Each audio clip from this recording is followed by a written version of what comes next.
Good evening and welcome to the 569th episode of Travelers Radio.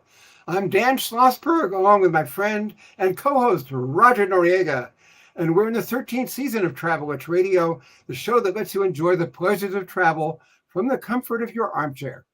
Every week at this time, we talk to people representing destinations, hotels, airlines, railroads, car rental companies, and others in the world of travel and hospitality, from authors and bloggers to broadcasters and publicists. If it's got anything to do with travel, it's got everything to do with Travelage Radio. And our guest today is Christopher Halbum, master consulting hypnotist, corporate speaker, and certified NLP instructor trainer. Welcome, Chris, to Travelers Radio. Hi, Dan, Roger. Thanks for having me, and I'm hoping we have a good, helpful value for your listeners and watchers, viewers. Well, Fear of Flying was a book and I believe also a movie. And as a veteran traveler, I've seen many people who are afraid to fly or even get on a plane. What would you tell them? I would tell them it starts with perception. It starts with how we perceive what we're going through. And That was not what it was supposed to be. okay. So we have perception is something that we can engineer. It's something that we can work with. And perception is something that we can change and shift. What are some of the ways people can deal with common fears, not just about flying, but about travel in general? Well, we have something we call the submodalities, which is basically how we see, hear, and feel what we're going through in our life. And we can actually change those. We can actually deal with our fears by how we see a situation. In other words, for a very small example, we can shrink that fear or that vision, or we can put it behind us or in a different position in our minds. Well, this is one of my fears, especially if I'm in a plane, but just in general. I'm not a real big fan of lightning. Mm-hmm. So my dad used to try to get me to go for a walk with him in a thunderstorm. I never did it. Just too afraid. Do you run into that kind of a phobia? Well, with flying specifically or with travel, you mean? Oh, yeah. Well, both. Yeah, sure. And I believe we're going to talk a lot about that kind of thing. And again, we might want to focus on something different than we think is going on. In other words, we might want to shift what we are looking at. Are there breathing techniques people can use? And isn't that a form of self-hypnosis? Yes. As a matter of fact, I'm glad you asked that because breathing is a very simple thing we can all do. We're always doing it. But we can consciously control our breath and slow it down. And I'm not a medical doctor, but we can put pressure on the vagus nerve by slowing down our breath, and that slows down our heart rate and it slows down our thinking. And so we can ease our fears and concerns that way too. What skills can folks use to face the expected or unexpected problems and hassles of travel? Yeah, I love that question. The best skill that you can have is curiosity. And we might want to talk about that a little bit more because curiosity about what's beyond the fear. A lot of times people try to run at the fear or they try to quote unquote face their fear. But we would encourage folks to imagine and fantasize what's beyond that fear, what's beyond it. If they get to the other side of it, how great is life going to be? We're talking tonight with hypnotist Chris Halbum. What do you think about controlling emotions and especially such things as curiosity? Should people have the attitude that it may not be perfect, but should work out anyway? Yeah, I have a student right now who just traveled to Italy, and she described this ability from her training, where she's able to be what we call behaviorally flexible, go with the flow, behaviorally flexible, which means kind of go with whatever's going on. It's going to be okay. Remind yourself it's going to be okay and work with what you have that day. What about emotional maturity and the bell curve of frustration? When a stressful moment happens, such as a plane delayed by weather or even mechanical issues, what's the best way to convert waiting time into calm? Right. This bell curve of frustration is normal for any time something new is happening. We go through this moment of uh-oh, what's going to happen?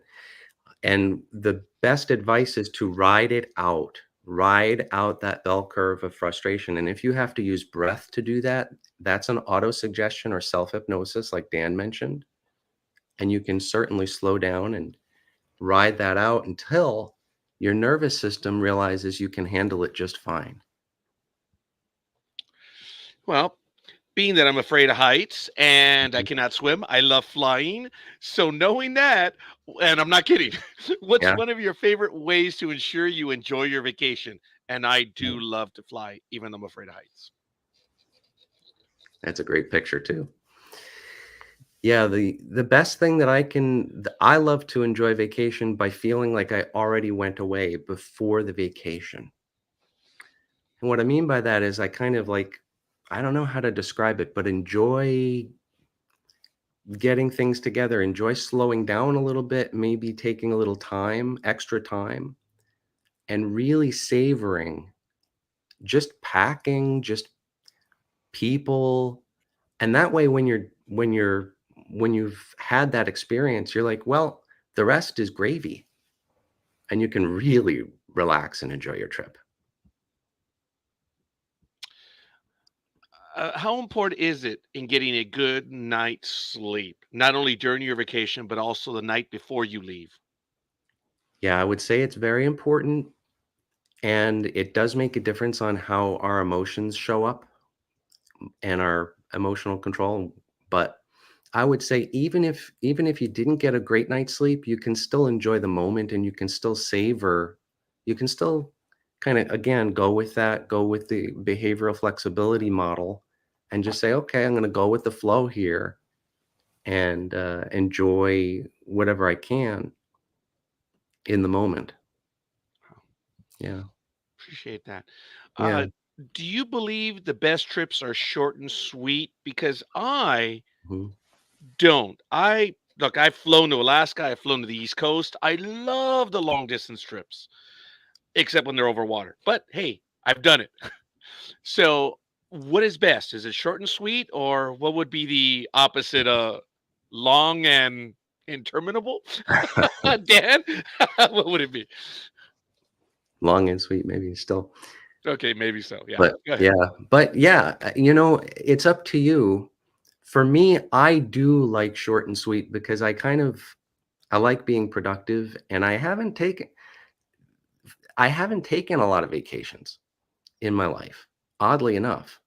But, because we like work. We like work. My mentor really, I don't know, I don't see him ever take a vacation, but he loves what he's doing so much that, when we love what we do, and that's not to say that we don't need vacations. We do need vacations. In fact, we used to recommend taking maybe a mini vacation Mhm. every 3 months just to break away from the hypnosis clinic. And that refreshes our mind. So long, short, it's up to you. I Yeah. always did take a few mini, but I do like taking the long. Yeah. Ladies and gentlemen, we are talking tonight with hypnotist Chris Hellbohm. Chris, the thought occurs to me, a lot of people have said that the biggest problem they encounter in their travel is jet lag. And it occurred to me when Roger talked about flying coast to coast. How do people avoid jet lag and or the fear of jet lag? Hmm. That is a very good question. And I think again, I just keep going back to this idea of patience. We know that it's going to happen. We know that the human body needs to adjust and adapt. So if you're patient with yourself over those few days, depending on how much the jet lag really is, if it's just a couple of hours, it's no biggie. But if it's a half a day, you might want to really be very patient with yourself about adjusting and just know that it's normal. How do you make sure everyone gets along during a trip, since people will almost certainly want to do different things? Yeah. My sister just took her daughter on a cruise, and we talked about this issue where she kind of wanted to do extra things and wasn't sure how to communicate that to the others, her husband and her daughter. I would say have a great sense of self-respect where you can also respect the other people and have great communication and put it on the table what you want to do. Put it on the table and be okay with that and be ready to kind of give and take in the conversation about what to do. Again, that's a behavioral flexibility skill. What other tips for peace of mind do you have? Yeah. The idea, well, this is a real thing, is when we go on vacation, our brain is taking what we call gap. And it's like shutting down and restarting a computer. Everything, when you restart a computer, when you reboot, everything works better. So I would say invite that gap, and and I would say try not to be give yourself permission that things don't have to go perfectly. A lot of people, a lot of people hearing this, of course, probably they want to have exactly what they want to do in that trip. So, kind of again, go with the flow, going with the flow. Is it a good idea to avoid creating a travel schedule that is packed too tightly? In other words, should travelers plan extra time during their trips so that they don't get too stressed out? Yes, yes. Again, that old cliche, and I don't like cliches, but here's one that's true. Smelling the roses, stopping to smell the roses wherever you are, even if you're stuck in an airport an extra night, heaven forbid. But if so, enjoy the people there. Maybe you know, do whatever you can to enjoy where you're at in the moment. Sounds simple, but it's really powerful. Mhm. Chris, what is the most common mistake people make when planning a getaway? Mhm. I think it's the old myth of work hard, play hard. I think that's a myth.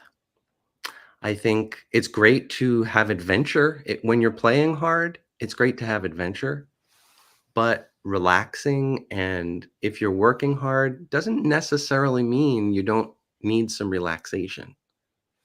So I think that kind of I think that's a myth that some people love adventure, and that's great. I do like adventure, but the value of actually winding down from time to time and getting that gap is so important.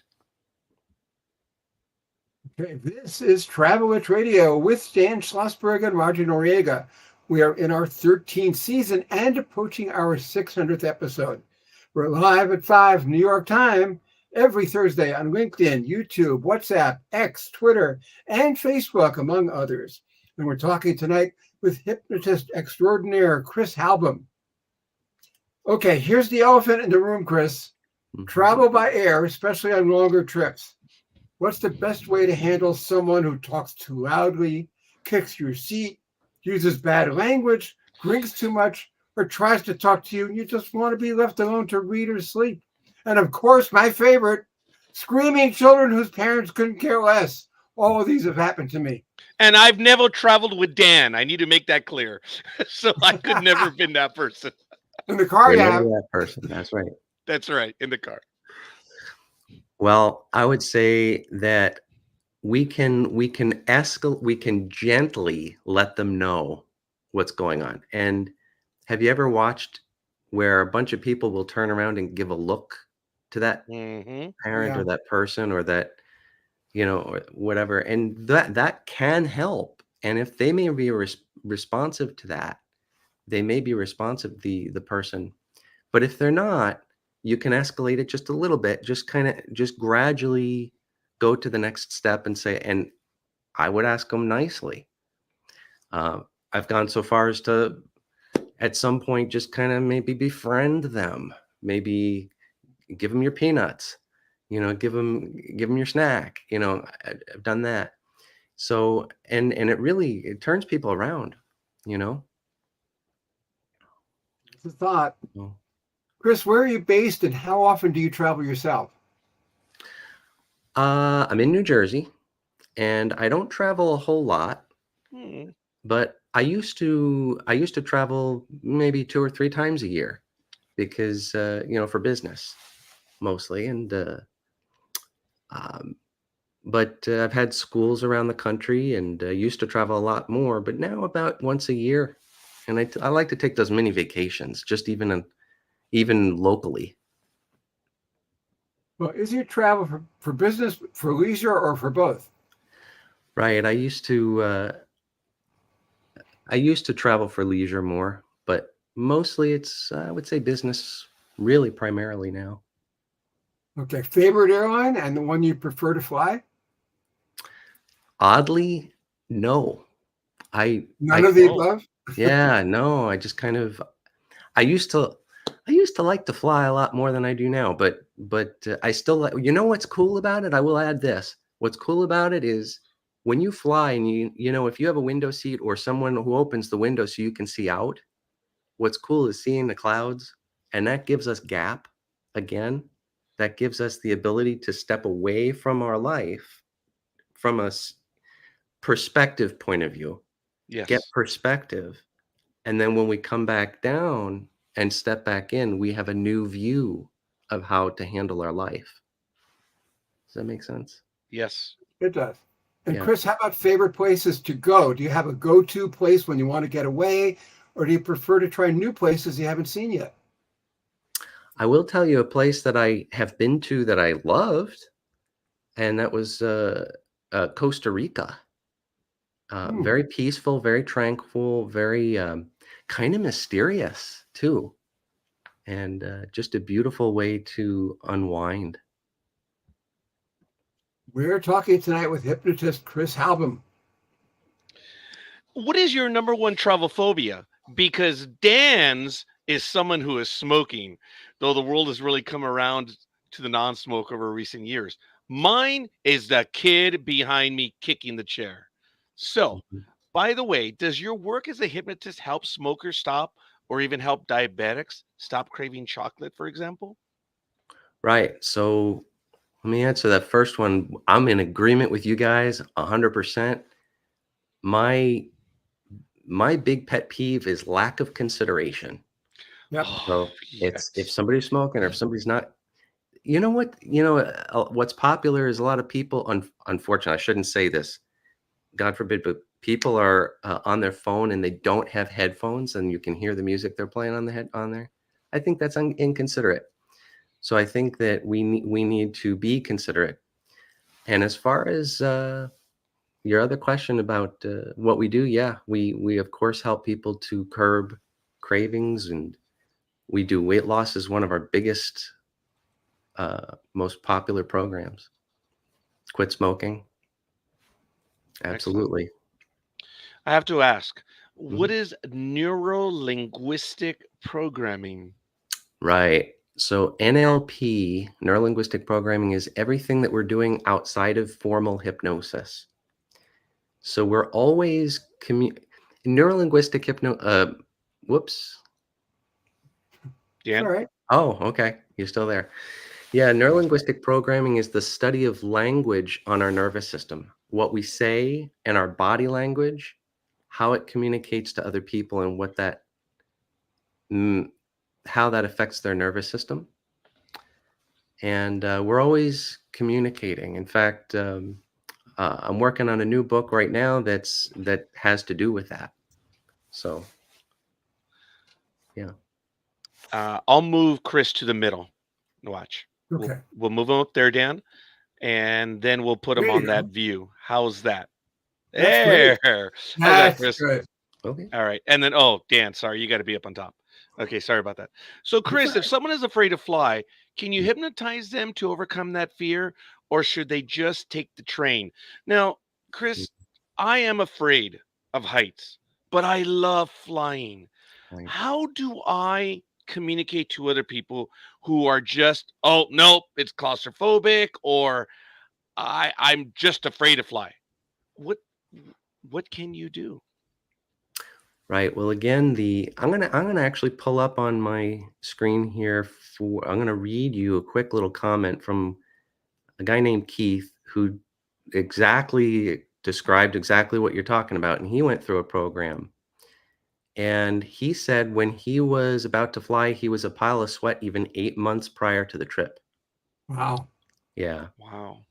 But after 2 weeks of working with me in the program that we do, he says he was comfortably on a flight with his girlfriend to a vacation in Alaska, by the way, Oh, Roger, yeah. as it is. So, yeah, it's absolutely possible to shift how you're thinking or what you're focusing on and how you perceive it. And that's what we do. You had commented earlier about the window and looking out. Yeah. And Chris, I understood exactly what you meant when you're able to see the clouds and stuff and having a different view. And I think that is what is attractive to me. But other people don't get to see that unless they go through you, or they're threatened at gunpoint to get on a plane. And I'm only kidding. I don't mean to say that, but I think you know what I mean. You're trying to get people to go on there.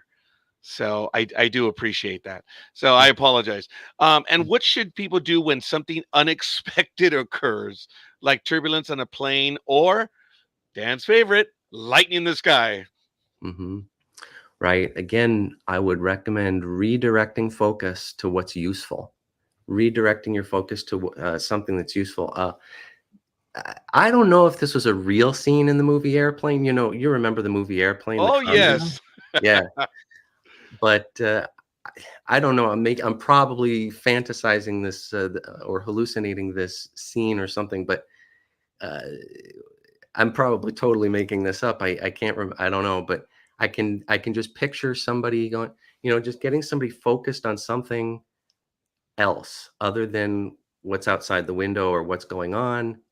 And breath can be one of those things. Breath, uh, a game, playing a game of some sort. Somebody who isn't afraid can share what is their strategy for not being afraid. What are they focused on? And they can kind of light the candle of the other person, so to speak.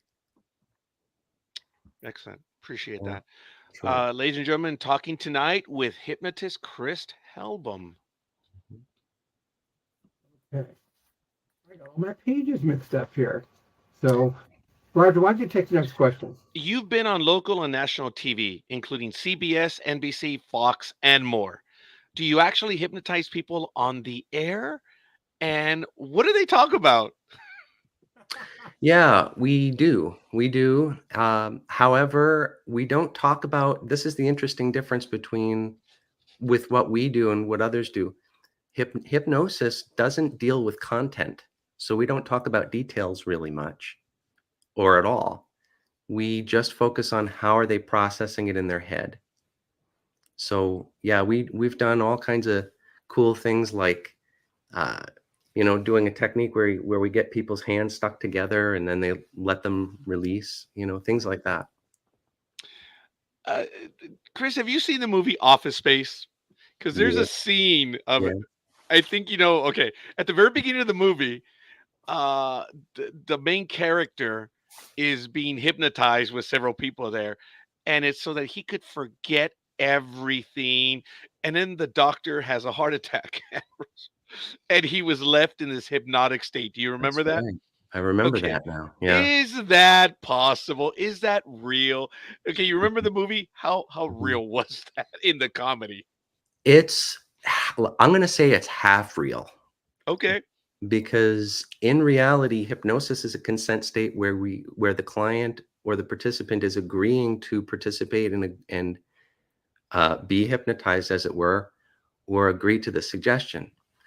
However, there's a famous story about from my mentor where he has had to cancel suggestions over the phone. Well, when he was very young and he had done a stage show, and he did the finger hand clasp, Yeah. and this is where we learned oh, you got to cancel the suggestion afterward, because a woman called up and said, oh my goodness, I couldn't let go of the cup at home. So he of course canceled the suggestion. We do that as a standard now, but it's unlikely. It's very unlikely. And it's a good thing to respect the hypnosis as got to properly cancel suggestions when it's appropriate. Oh wow! So there is truth Yeah. to that comedy. That was interesting. Yeah, Okay, well, just a little and bit. Yeah, can I add too, though, of course. the person would know that that had happened. The person in hypnosis would know that the hypnotist, something happened, and the participant or the person being hypnotized would realize it. Oh, that's probably why you say half of it is true. Yeah, That's because right. as you know in the movie, he remained in it. So, Yeah, it, that's not likely at all. Not at okay, all. that's fair. All And right. Chris, before we close, I have to ask you, how did you get into hypnosis? Is it hard to learn? And can hypnosis help anyone, or does it require a particular personality? Really, anybody can learn hypnosis if they are sincere and have, I would say, good intentions. So yeah, it's a very important thing to know. But I got involved with it after I graduated college. I found a book at a garage sale, an old doctor's garage sale, and he had a book on his shelf that happened to be hypnosis and self hypnosis, actually. Oh wow. And I learned all hypnosis is self hypnosis, and I took the courses, and now we actually train people to do it, and we certify others. Yeah. Is there anything that we haven't asked that you would like to add? Well, I would emphasize that gap again. I would invite everybody to give yourself permission to have that uh, kind of relaxation response, that gap, and whether that's through vacation or a trip, or whether that's through hypnosis, or just a breathing technique. You are giving do give yourself permission to do that, and that will help you to control your responses. Absolutely. Dan, may I ask another question? Of course. When you have a married couple, and you're on a cruise, and you have an itinerary of things to do, one person wants to do it all, and the other person is like, no, we're on vacation. No, how would you? Dan's laughing because I think we've all dealt with. Right. How would you deal with that? Would one both need to be under hypnosis, or is this something else completely out of? Oh, well, I would say that I would give a very simple advice on this. I would Okay. say, yeah, I would suggest there's such a thing as compromise, Yeah. right? I would also suggest that, and this is a